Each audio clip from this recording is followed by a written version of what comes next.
Hai listeners, kembali lagi di podcast Catatan Iman episode yang ke-15. Masih bersama dengan gue Victor dan rekan gue yang selalu setia menemani gue, Dennis. Hai Den, apa kabar? Hai, hai. Baik, puji Tuhan. Lu gimana, Tor? Baik, sehat-sehat. So, langsung aja Den, kita masuk ke Wah, pembahasan nih. Pembahasan kita pada hari ini. Oh ya, by the oke. way, lu baru ulang tahun ya? Tidak lama ya. So, happy birthday Den. Woi, thank you, Tor. Oke.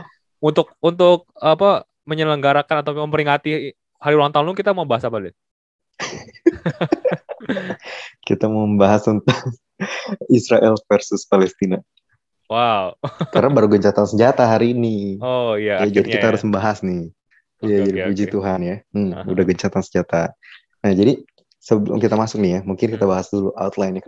Kenapa gue pengen bahas? Karena kan boleh. ini belum lama ini kan ngetren banget ya. Di Hmm, minggu-minggu terakhir ini tentang penyerangan katanya dari orang Israel, tentara Israel kepada rakyat Palestina. Kemudian dibalas oleh Hamas dengan rudalnya, roket bertebaran. Kemudian Israel berhasil menahan dan dibalas-balasan nih, udah mulai balas-balasan dan banyak orang bilang, apakah kita udah mulai masuk ke Perang Dunia Ketiga? Apakah profesi akan berlanjut? Ada di Wahyu yang ke-6 ayat yang ke-8 atau ke-9 yang Red Horse. Apakah ini adalah war? Nah, jadi kan ah. apakah ini udah mau masuk dan ternyata punya senjata. Jadi batal. Kalau yang ketiga tidak masuk gitu ya. Cuman itu diawali sebenarnya karena memang ada Masjid Al-Aqsa ya. Ya Hmm. ini yang gue denger ya. Pasti karena media tuh gue nggak tahu yang mana yang benar gitu. Ini perkataannya beda-beda. Jadi katanya ada yang lagi sembahyang lah, ada yang lagi beribadah, sholat, kemudian ada demo dan tentara Israel memperlakukan katanya rakyat Palestina yang lagi beribadah itu dengan tidak menyenangkan lah. Boleh dibilang kayak gitu, ada yang digebukin katanya. Tapi apakah itu benar? I don't know. Oke, jadi karena media itu udah super bias, gue juga nggak bisa membenarkan itu sih. Hmm. Nah, cuman kalau balik dulu ke lu nih, kira-kira apa yang lu tahu tentang Palestina versus Israel yang baru aja terjadi? Oke. Ini cara konflik yang berkepanjangannya sejarahnya atau dari kejadian yang kemarin, Den? Nah, seluruhannya aja yang lu tahu nih. Dari sejarahnya boleh, dari yang kemarin Oke. boleh. Karena gue sih lebih lebih Sejarahnya dulu boleh kali, Tar. lebih Nah, apa lebih tahu mengenai sejarah sih. Karena memang kan sejarahnya oh iya, sebenarnya kan boleh. itu Hmm. setahu gue ya. Ini supaya kasih background juga buat para pendengar. Jadi memang setahu gue memang itu kan diawali dari tahun 1900-an ya. Pada saat kolonialisme dari Inggris. Jadi Hmm. waktu itu Inggris memang menguasai daerah Timur Tengah termasuk daerah Palestina kan. Dan Hmm. dan pada tahun 1900-an itu Hmm.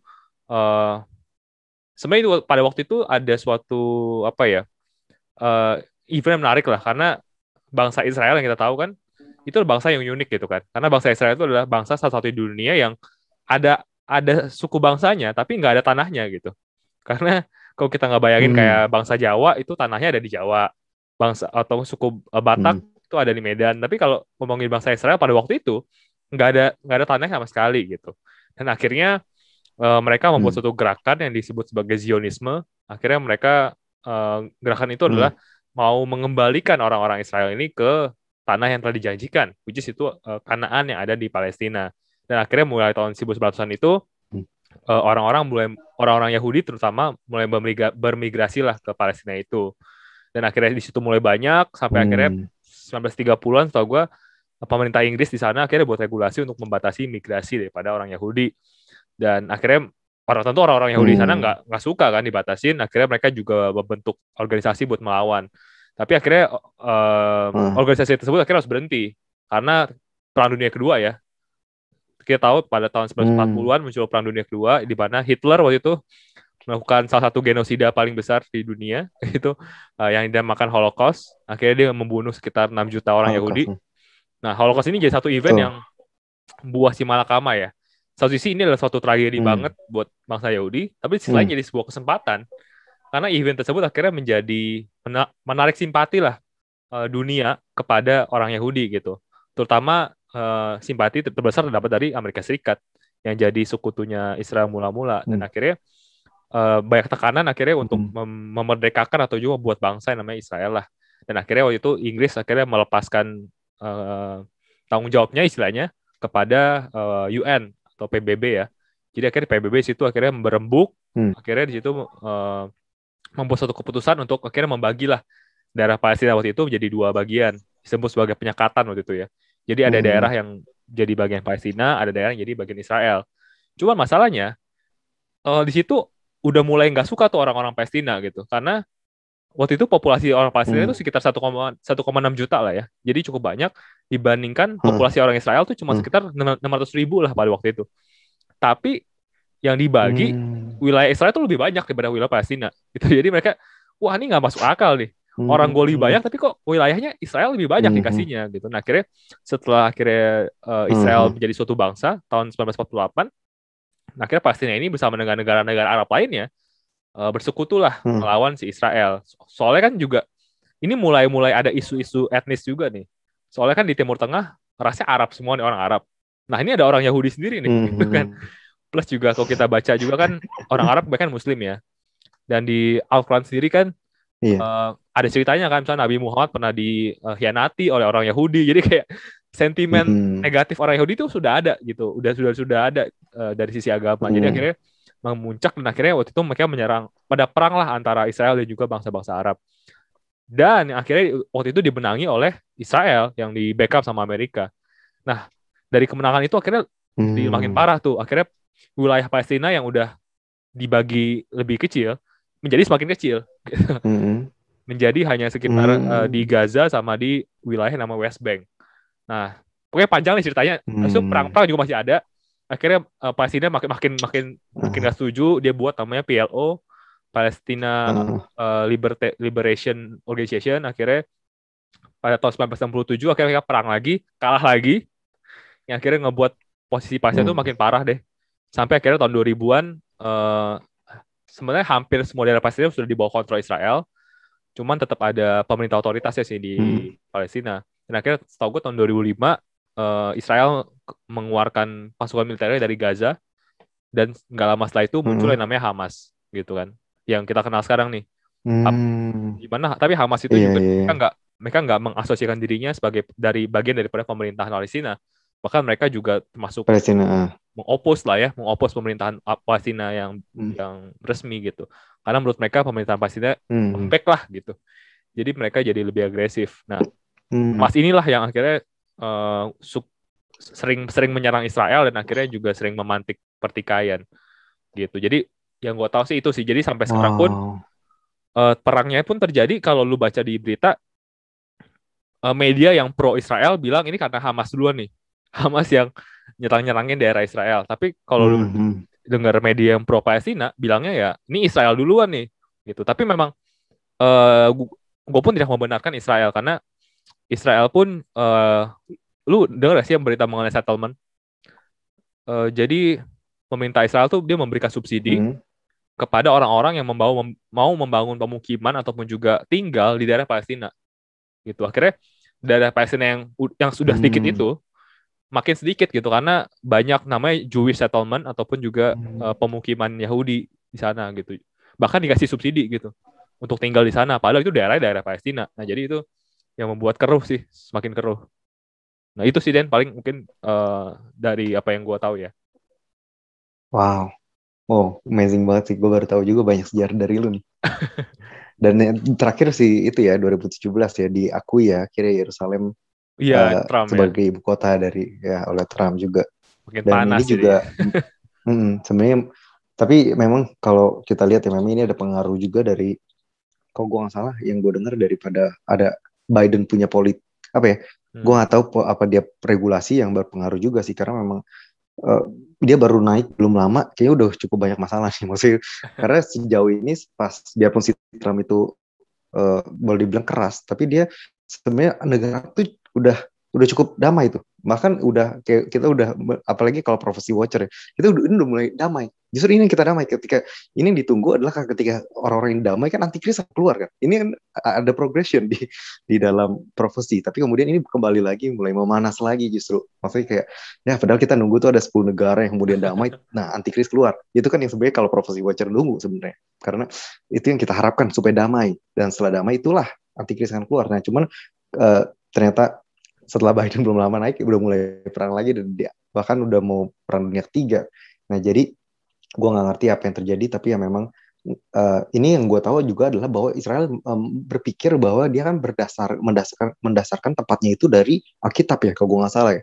Maksudnya berdasarkan kepercayaan dia ya, berdasarkan Judaism atau perjanjian lama. Jadi menurut dia tanah perjanjian itu adalah dari Abraham dan Tuhan yang berikan gitu. Itu untuk bangsa Israel, itu yang membuat dia kenapa dia pengen banget menguasai apa yang memang menurut mereka jadi bagian mereka. Nah, kalau kita ngomong soal kepercayaan, ini kan udah kepercayaan nih jatuhnya nih. Maksudnya kayak itu yang Tuhan perkatakan. Nah, dan itu yang juga orang Kristen mungkin percaya.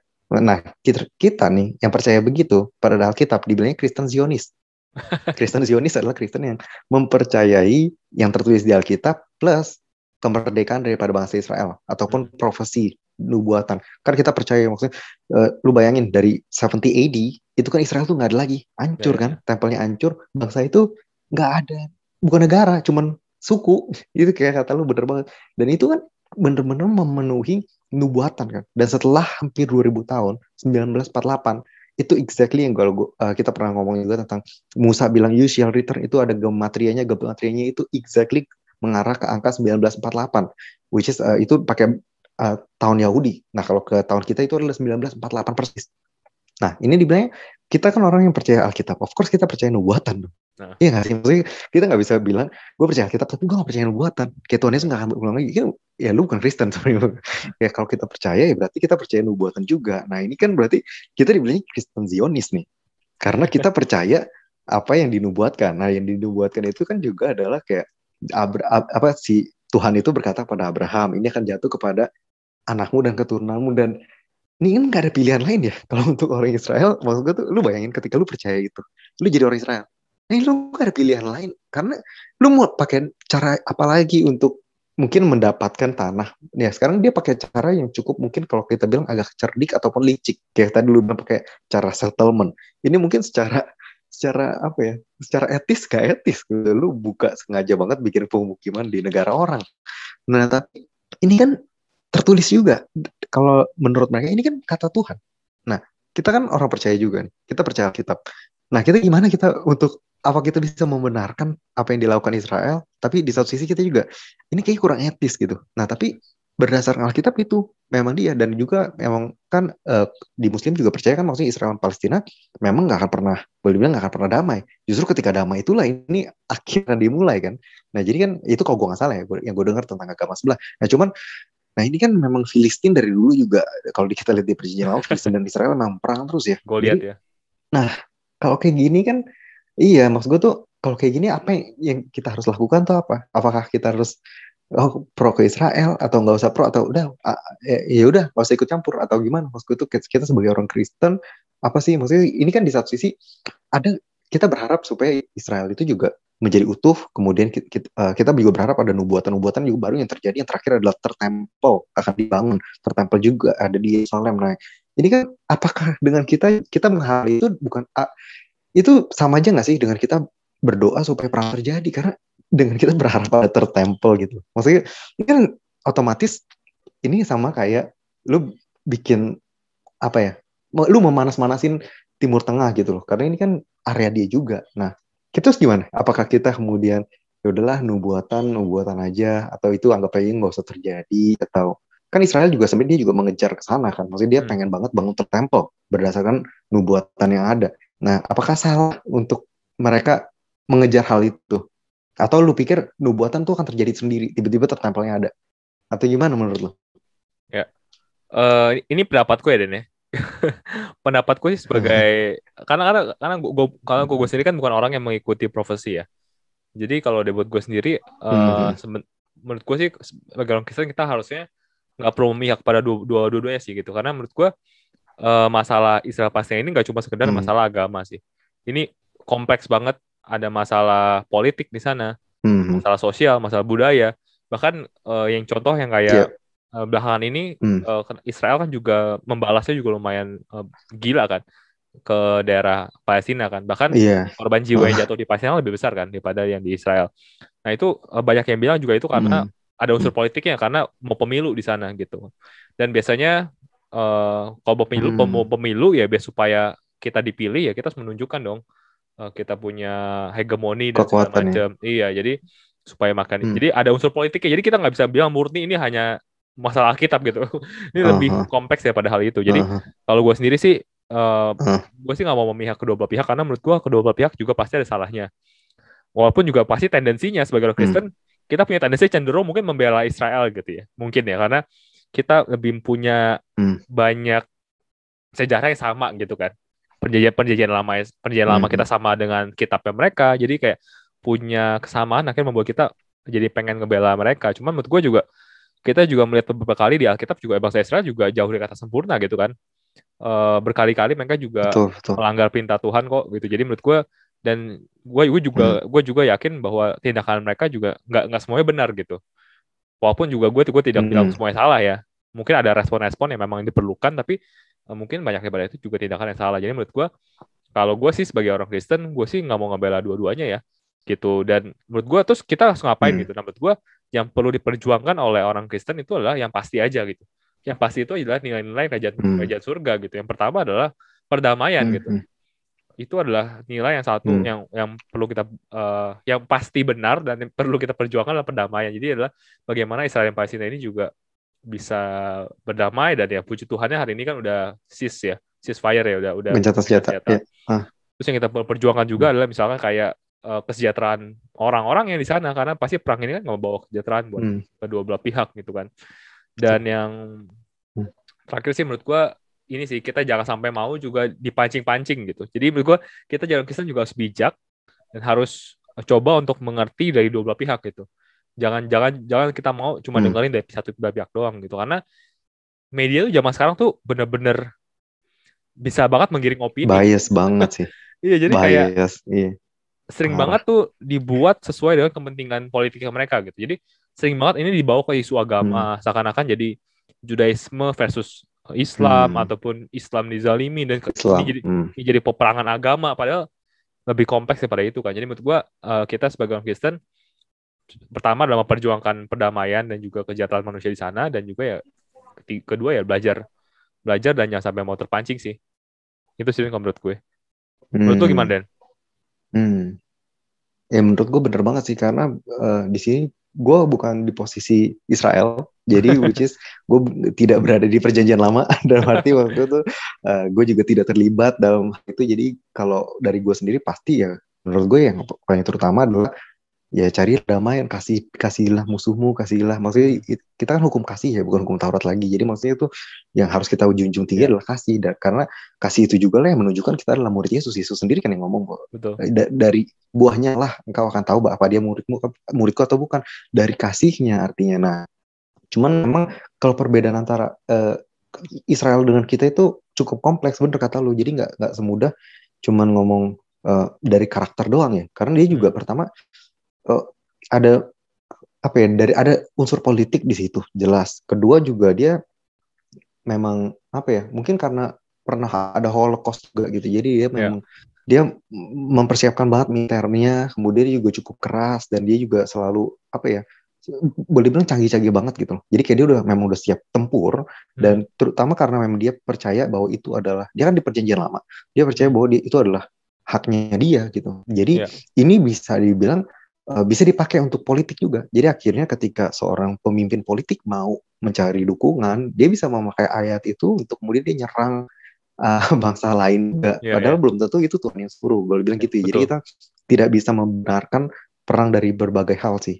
Hmm, Nubuatan itu memang memang harus terjadi. Bukan berarti itu dari Tuhan juga. Maksud gue tuh kayak Tuhan Yesus mati, ya benar. Tapi bukan berarti kayak bukan berarti itu child abuse gitu. Bukan berarti Tuhan mau abuse Yesus gitu. Boleh dibilang itu yang kayak dari apa ya, dari pandangan dunia itu child abuse. Tapi bukannya itu untuk menyelamatkan. Nah ini juga yang terjadi seringkali dengan nubuatan. Jadi kalau nubuatan itu mungkin udah tertulis memang misalnya Israel akan membangun tempat segala macam, tapi caranya ini apakah kemudian Tuhan meminta Israel bumi hanguskan Palestina, itu kalau menurut gue of course not gitu. hmm, Mungkin ada cara, tapi mungkin itu yang nantinya akan pakai, tapi itu bukan dari Tuhan jelas gitu. Maksud gue tuh hmm, uh, bukannya Tuhan sengaja, Tuhan nggak pernah mau bumi hanguskan orang lah, boleh dibilang gitu. Kalau ya, memang dia mau hancurin dari dulu aja dihancurin, karena memang uh, Tuhan juga maha kuasa gitu loh. Justru dia datang untuk menyelamatkan. Nah tapi kalau Israel mau memakai apa ya, nubuatan yang ada untuk membenarkan apa yang dia buat, ya ini sama dengan apa yang kita lakukan juga setiap harinya. Kita berbuat dosa, terus kita berusaha membenarkan perbuatan kita dengan apa yang ada di Alkitab. Kita ambil satu quote, 2 quote, 3 quote, nah kemudian kita bilang, ya ini kita untuk membenarkan apa yang kita lakukan. Sebenarnya kalau gue percaya sih ada banyak cara untuk nubuatan itu terjadi tanpa perlu adanya kekerasan. Gitu sih kalau menurut gue. Cuman ya memang secara kita sebagai orang Kristen ya yang harus kita kejar adalah kasih, dan kita juga harus berdoa untuk mereka semua untuk perdamaian, karena udah sekarang tuh zaman tuh udah cukup challenging ya. Oke, kalau ada perang lagi, ini bayangin seberapa sulitnya hidup di dunia sekarang. Udah corona belum hilang, plus ada lagi perang gitu. Ini kan makin kacau. Dan bayangin kalau Cina udah sampai ikut join masuk. Ini corona belum masuk, bisa keluar lagi virus yang lain gitu. Ini nggak lucu banget gitu maksudnya. Ini no joke man gitu. Jadi mendingan untuk sekarang sih mendingan kita fokuslah untuk jangan saling demo-demo dulu lah. Maksud gue kan banyak juga akhirnya mungkin orang dari pihak Muslim yang menyalahkan baik Judaism ataupun kekristenan. Itu Israel tuh nggak mau kekristenan karena memang dari awal tuh dia belum menerima Kristus. Itu pertama. Kedua, maksudnya apa yang satu negara lakukan tuh nggak bisa menjadi contoh dari semua ajaran agama sih. Maksud gue tuh kayak apa yang Iran lakukan nggak bisa dijadiin bilang Islam nih semuanya teroris, kan nggak bisa bilang gitu juga. Jadinya kan kurang bijak juga. Jadi ya marilah kita bersama dan hopefully bisa segera damai sih. Dan ya apapun yang nubuat yang memang harus terjadi ya terjadilah, tapi yang memang kita melakukanlah sebisa mungkin bagian kita gitu. Janganlah kita menambah ataupun berusaha mempercepat ataupun memperlambat ya. Maksudnya itu akan terjadi juga kok pada waktunya. Kita lakuin yang bagian kita aja. Oke. Lanjut lagi nih Tor. Berarti kan kalau menurut lu kan berarti kita harusnya kan kita nggak ikut campur ya. Kita nggak boleh bela siapapun. Nah cuman kalau memang ujung-ujungnya nih perang tersebut baik yang udah dinubuatkan atau maksudnya yang memang itu akan terjadi, dan ini kan akhirnya banyak orang yang nggak bersalah juga. Apa menurut lu mungkin nggak sih itu, kalau memang itu dosa nggak sih, boleh dibilang gitu deh. Kalau menurut lu kalau memang perang itu nggak bisa terakan lagi gitu, dosa, apakah dosa untuk baik lu misalnya kalau orang yang bekerja sebagai security ataupun orang yang bekerja di army untuk of course lu mau ngomong bunuh orang, lu nggak bisa bunuh orang dong. Maksudnya nah ini lu harus membela siapa dulu nih? Maksudnya apakah kemanusiaan atau negara lu? Nah sementara kalau negara lu nggak tahu apakah negara lu benar atau, karena dua negara pasti merasa dirinya benar dong. Nah ini kan jadi agak sensitif ya. Jadi media juga udah bias banget. Jadi kita juga udah nggak tahu yang mana yang benar. Nah kalau di posisi mana kita bertempur tanpa kita berdosa gitu. Ya. Kalau menurut gue sendiri sih, pertama sebagai orang Kristen ada beberapa pandangan sih. Ada orang Kristen yang memiliki pandangan bahwa orang Kristen itu nggak boleh jadi tentara gitu. Contohnya misalkan kalau tahu yang paling terkenal sih, kalau denominasi Mennonite itu dia percaya bahwa orang Kristen nggak boleh jadi tentara tapi nggak boleh pegang senjata. Jadi kalau di logistik, bagian medis itu boleh, tapi nggak boleh. Kan ada juga bagian-bagiannya. Jadi chef, jadi apa itu bisa. Jadi tukang masak, tapi nggak boleh pegang senjata gitu. Tapi jadi baik lagi ini pilihan tiap orang Kristen ya. Tapi menurut gue misalkan memang harus jadi tentara pun, pandangan pribadi gue adalah ada dalam konteks tertentu tuh membunuh dalam perang itu bukanlah dosa gitu. Karena kalau kita lihat di perjanjian lama kan juga Tuhan pun kan sempat beberapa kali memerintahkan kan bangsa Israel untuk bisa membunuh orang-orang Amalek, orang-orang Ai, dan banyak yang lainnya kan. Dan itu kan ya memerangi. Dan itu bukannya dosa gitu. Karena kalau itu dosa berarti Tuhan nyuruh orang berdosa dong gitu kan. Kan nggak kayak gitu. Berdosa. Nah, tapi bedanya adalah konteksnya waktu itu adalah bangsa Israel kan masih menganut sistem teokrasi ya, ataupun juga yang pemerintahan yang dikepalai oleh Tuhan langsung. Nah, sedangkan sekarang ini kan Israel sudah bukan teokrasi gitu. Mereka sudah menganut demokrasi gitu kan, di mana pilihan orang-orang. Jadi udah nggak bisa dipakai lagi gitu. Jadi tapi sih menurut gua kalau sebagai tentara gitu ya dan harus membunuh dalam perang bukan termasuk dosa sih kalau menurut gua ya. Karena memang sebagai tentara ya tanggung jawabnya itu ya, terutama yang megang senjata ya. Tanggung jawabnya seperti itu gitu. Kalau adekan tidak membunuh ataupun tidak ini kan yang masih jadi tentara gitu dari awalnya, menurut gue gitu sih. Ini pandangan gue sih, Dan. Nah, tapi itu mungkin kalau tentara dalam arti dua kubu yang berlawanan. Tapi gimana dengan tentara misalnya dari Amerika yang dia supporting nih? Artinya dia ikut campur kan? Maksudnya dia nggak harus ikut campur, tapi dia ikut campur kan misalnya. Nah, apakah dengan demikian lu jadi ikut bersalah nggak sih? Karena kan ketika lu supporting, nah lu support yang mana nih? Apakah yang benar? Karena kalau kita bilang tentara nggak berdosa, contohnya kalau kayak Holocaust, lu membantai, ini pembantaian, apakah Ya. itu nggak termasuk dosa? Itu pembantaian nggak sih? Maksudnya Hmm. tuh, lu bayangin lu jadi tentaranya gitu, tentara Hitler, dan lu bilang gue nggak berdosa karena gue disuruh sama mungkin presiden gue gitu. Apakah itu bisa dibenarkan untuk lu melakukan pembantaian pada suatu Hmm. suku ataupun etnis gitu? Nah itu dia, maksud gue sih eh, tadi sih benar-benar membunuh menurut gue tidak salah dalam konteks adalah lu memerangi kejahatan sebenarnya. Tapi ya Hmm. beda-beda. Misalkan kalau dalam konteks yang abu-abu gitu ya, misalkan kayak kondisi Hmm. sekarang gitu kan, apakah fully benar salah Hmm. satu pihak kita juga nggak tahu. Nah itu kan Nggak itu tahu ya. itu yang menjudge Tuhan lah ya. Cuman kalau dalam konteks misalkan kayak Hmm. Nazi gitu kan, Holocaust itu kan udah pasti salah gitu kan ya. Masukin orang Hmm. Yahudi ke oven dibakar gitu udah pasti salah tuh istilahnya.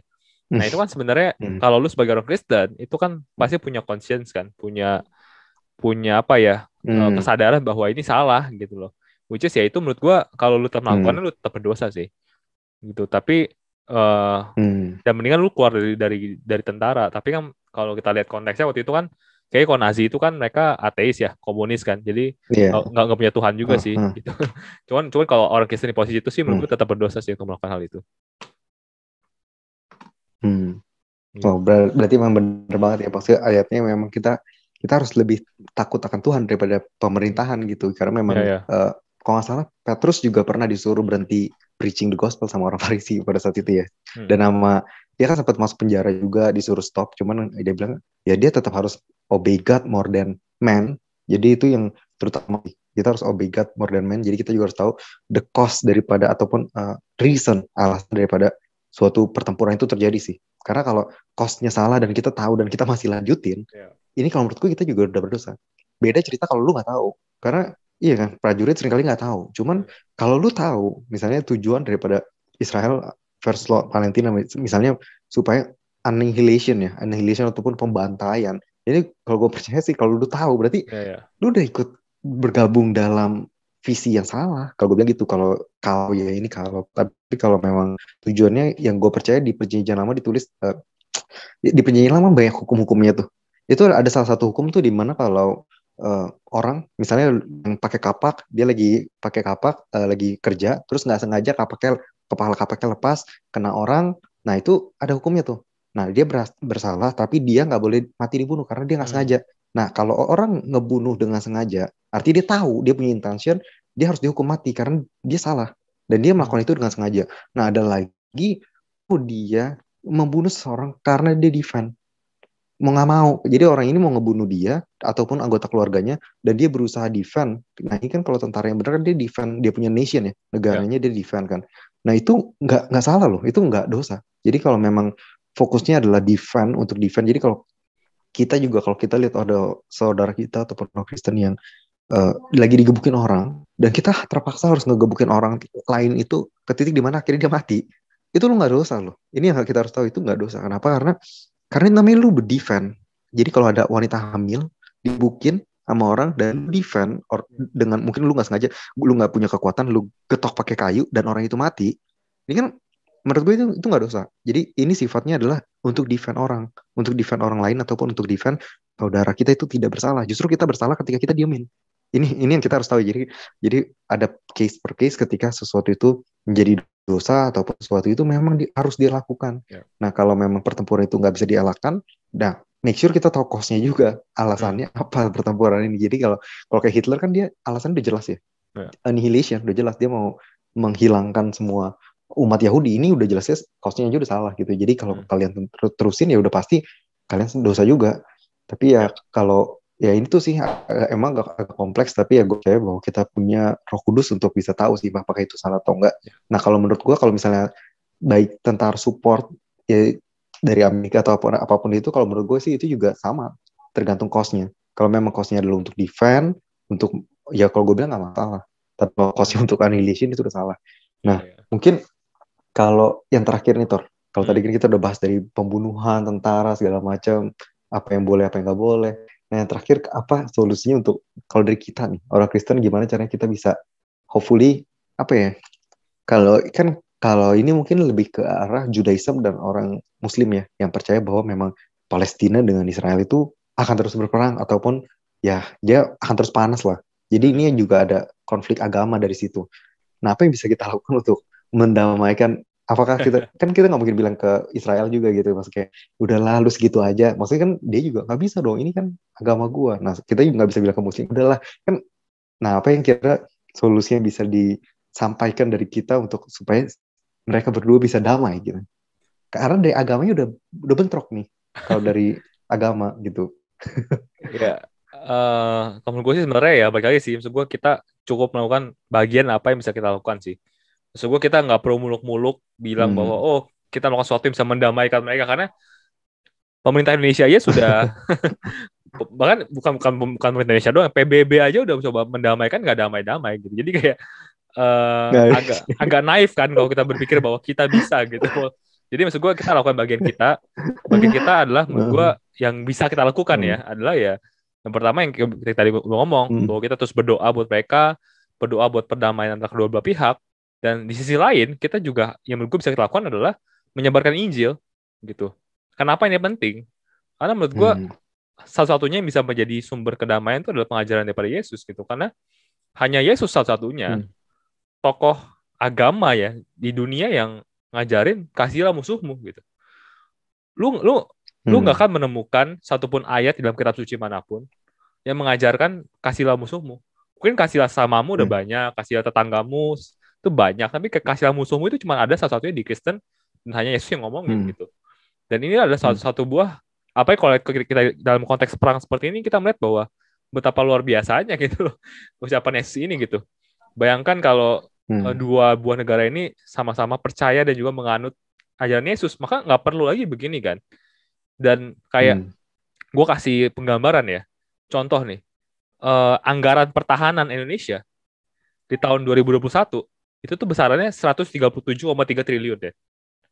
Bayangin, 137 triliun itu tuh duit yang amat sangat banyak dialokasikan buat pertahanan supaya mempertahankan diri kan. Kenapa? Karena kita takut diserang sama negara-negara sekitar kita kan. Bayangin kalau seluruh dunia ini semuanya menganut ajaran Yesus gitu. Maka udah nggak perlu lagi anggaran pertahanan, dan gue yakin juga kalau semua negara bisa mengalokasikan anggarannya ini buat kesehatan, buat kemiskinan, ini akan sangat-sangat mesejahterakan dunia gitu kan. Jadi menurut gue Injil yang sederhana itu bisa jadi sesuatu yang bisa jadi jawaban sebenarnya gitu. Dan ini baru Indonesia ya. Gue tadi sempat lihat lagi kalau anggaran pertahanan Amerika itu berapa, Den? Itu tuh 10.360 triliun. Bayangin 10.000 triliun itu duit banyak banget kan. Bayangin dan di Amerika Serikat banyak orang miskin gitu. Jadi kayak sebenarnya gue percaya bahwa sebenarnya kalau semua negara ini menganut pengajaran Yesus bahwa untuk mengasihi musuhmu, itu nggak akan ada lagi sih orang-orang miskin, bahkan nggak ada perang orang apalagi. Miskin ya. Perang juga apalagi gitu pasti, dan gue yakin akan sangat-sangat radikal mengubah dunia ini sih. Jadi menurut gue daripada kita muluk-muluk mikirin ataupun juga melakukan sesuatu yang di luar kontrol kita gitu kan. Jadi menurut gue lakukan sesuatu yang di dalam kontrol kita itu adalah ya melakukan pemuritan gitu, melakukan penginjilan pada orang-orang sekitar kita mengenai apa yang harus diajarkan sih. Jadi menurut gue itu sih, Den. Wow, bener banget, Ter. Itu luar biasa banget, kasihlah musuhmu, dan juga tadi lu ngomongin soal anggaran ya, itu gila banget ya, gede banget ternyata. Dan juga bener banget kalau kita semua ngikutin Injil, itu kalau kita lihat di perjanjian lama, Tuhan tuh udah siapin tuh luar biasa banget. Dia punya sistem di mana kalau misalnya kayak ketika saudaramu gak bisa bayar utang segala macam, dia sampai jual segala miliknya, propertinya tuh harus dibalik masa jubili atau 50 tahun. Ini tujuannya supaya gak ada orang yang kaya makin kaya, gak ada orang miskin makin miskin. Karena setelah 50 tahun, artinya udah generasi kedua, anaknya, dia tetap punya warisan itu. Ini amazing banget gak sih? Kayak Tuhan udah mikirin super jauh. Dan dia juga hanya bisa menjual dirinya kan hire servant, dan dia juga harus diganti sebagai hire servant. Dan kita juga hire servant tuh cukup lumayan lah gitu. Jadi ujung-ujungnya Tuhan tuh udah bikin suatu sistem dimana orang miskin ini akan naik levelnya, dan dia akan memiliki lagi warisannya, dan dia nggak akan miskin terus. gitu. Jadi ini sistem yang ditemukan cuman apa ya, kalau menurut gue yang ada gue lihat di perjanjian lama, dan dia juga bikin sistem satu lagi adalah kalau kita kan orang zaman dulu kan gleaning ya, gleaning apa ya, kalau mengutin ini lah ya di kebun, dia bilang tuh harus purposefully meninggalkan untuk janda dan orang miskin. Jadi jangan jadi orang serakah. Jadi lu harus ninggalin dengan sengaja. Ini amazing banget gak sih? Kayak gue gila. Dia gak cuma perpuluhan persembahan sulung segala macam, tapi sampai ke detail dimana kalau lu kerja, lu harus sisain itu untuk orang miskin. Jadi wah gila, lu bayangin kalau kayak gitu enak banget. Udah gitu kalau lu orang lihat ada ox ataupun lembu daripada tetangganya jatuh, dia harus nolongin. Kalau nggak dia nggak nolongin, dia yang salah loh. Jadi kayak lu bayangin kalau dunia tuh ngikutin sistem pengajaran, dan itu Judaism loh. Itu belum berdasarkan kasih loh, itu berdasarkan hukum. Tapi kalau diikutin 100% kayak gitu, kayak hukum, maka pertama kemiskinan akan ada. Kayak kata lu bilang, budget pertahanan itu kalau dialokasikan plus pakai sistem daripada warisan, kayak kalau lu beli tanah orang itu cuma bisa 50 tahun, kemudian lu beli orang itu dia cuma bisa bekerja untuk 27 tahun segala macam. Ini nggak akan ada lagi orang miskin, dan nggak akan lagi ada anak yang terlahir miskin. Karena anak ini ketika dia lahir, warisan itu udah balik. Jadi udah jadi properti dia lagi. Jadi udah semuanya riset lagi setiap 50 tahun. Nah ini yang menurut gue amazing banget gak sih, kayak Tuhan udah mikirin segala sesuatu tuh untuk janda dikasih bagian yang mudah segala macam. Ini sistem yang luar biasa banget gitu, dan kalau kita terapkan, kemiskinan udah pasti nggak ada. 100% nggak ada. Karena kalau lu masih miskin berarti lu emang lu yang malas. Kayak Tuhan bilang ada satu talenta lu terus lu kubur. Nah itu salah lu sendiri. Tapi kalau gue percaya sih kalau memang hal tersebut dilakukan, maka nggak akan ada orang miskin dan nggak akan ada orang yang harus nggak punya rumah sih. Karena properti kan selalu balik. Kalau sekarang kan yang kaya bisa punya ratusan properti di seluruh dunia ini kan. Dan itu berketurunan ya, makin lama makin banyak ya, karena kan orang kaya makin kaya. Nah ini sistem yang salah. Ini sistem yang bukan dari Tuhan. Sampai kalau sistem dari Tuhan setiap 50 tahun balik. Tujuannya supaya nggak ada yang overly kaya dan menguasai dunia. Itu yang sebenarnya ditakutkan. Dan sayangnya ya udahlah, maksudnya kita udah terjadi, tapi ya benar kata lu, marilah kita melakukan bagian kita aja. Pemuritan, dan juga jangan sampai kita melakukan pemuritan tapi kita sendiri tidak melakukan apa yang kita muridkan. Ini kan lucu, maksudnya itu banyak dari kita juga, kita ngomong doang tapi kita nggak ngelakuin. Nah ini juga jadi nggak kongruen. Jadi paling mudah adalah lu lakuin baru lu memuridkan. Karena kalau kita belum lakuin, kita udah memuridkan, ini nggak kongruen, dan murid kita pun akan lakuin apa yang kita lakuin, bukan apa yang kita ajarkan. Karena dia ya kasih murid itu lebih gampang mencontoh apa yang gurunya lakukan daripada apa yang gurunya ajarkan. Itu sih yang mudah-mudahan Indio aja kali ya, soalnya udah cukup lama. Jadi mudah-mudahan bisa memberkati. Kalau gitu kita tutup aja sampai di sini. Mudah-mudahan kali ini pembahasannya bisa memberkati kita semua, dan jangan lupa untuk kita melakukan apa yang kita tahu dan di dalam lingkup kita aja, dan kita juga turut berduka cita untuk semua teman Muslim di Palestina, dan kita juga turut sedih atas apa yang terjadi begitu pula dengan Israel, dan kita cukup senang karena memang dari gencatan senjata akhirnya thank God. Dan untuk teman-teman yang pengen submit mungkin topik, bisa langsung di Instagram kita @catatan_iman.id atau di gue @dennis.john, atau di lu di mana Tor? @victoraditya. Atau di YouTube @prisaiman. Langsung aja bisa dicek YouTube Victor. Begitu sampai ketemu di depan dengan konten yang lebih menarik lainnya. Mudah-mudahan bisa berkati. See you and God bless.